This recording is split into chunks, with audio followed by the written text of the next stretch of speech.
And I remember when I first saw this, I was perusing through. I was like, man, it's Keiji Inafune. He's a genius. He made incredible things in the past. He's a very good character designer. Yeah, and I knew going into it that we weren't going to get like a 2D game. And I knew that it was going to be 3D, and I was like, that's fine. Well, it's 2.5D, but yeah. Yeah, with the cel-shaded look, right?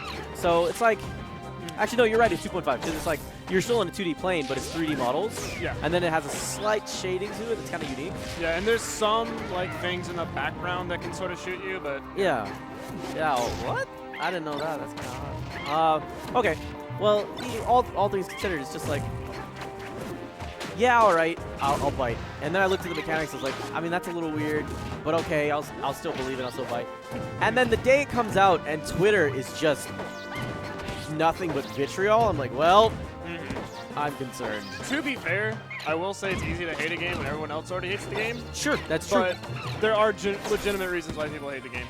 I'm trying to understand why, but I haven't gotten a chance to play it yet. I would love to play it. I just don't want to have to spend money on a game that I might regret.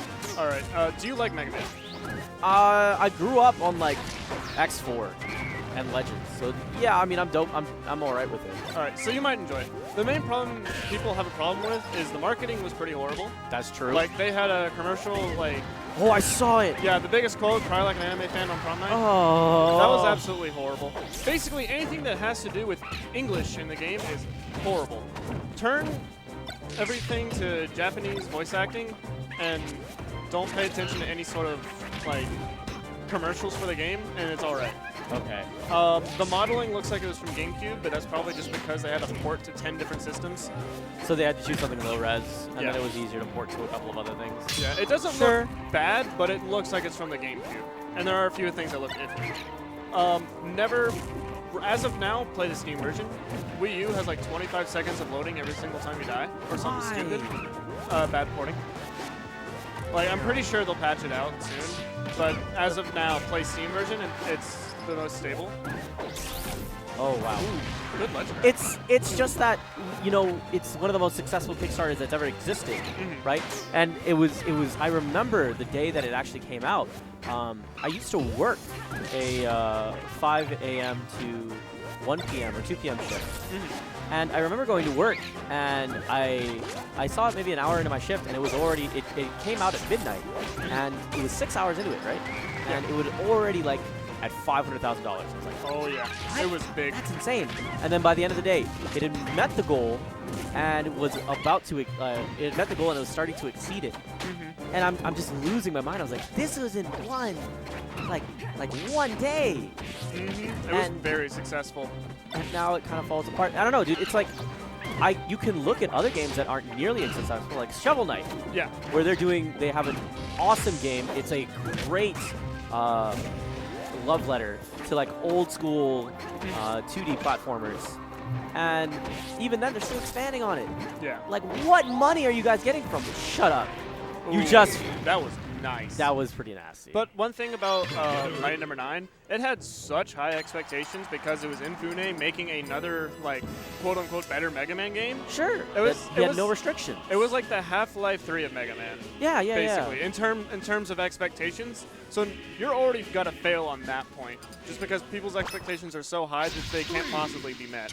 Well, I mean, after you know, Capcom effectively gave us blue balls for the longest time, and we never got the HD remakes of the actual Mega Man games that we wanted. It was always the games that weren't really that good. I mean, I don't want to say it that way, but it's like they re-released or redid a couple of the same games, and it's just like, well, when are you going to get to like the X series? When are you guys going to do anything else? But it was just always Rockman. So it's just, I don't know.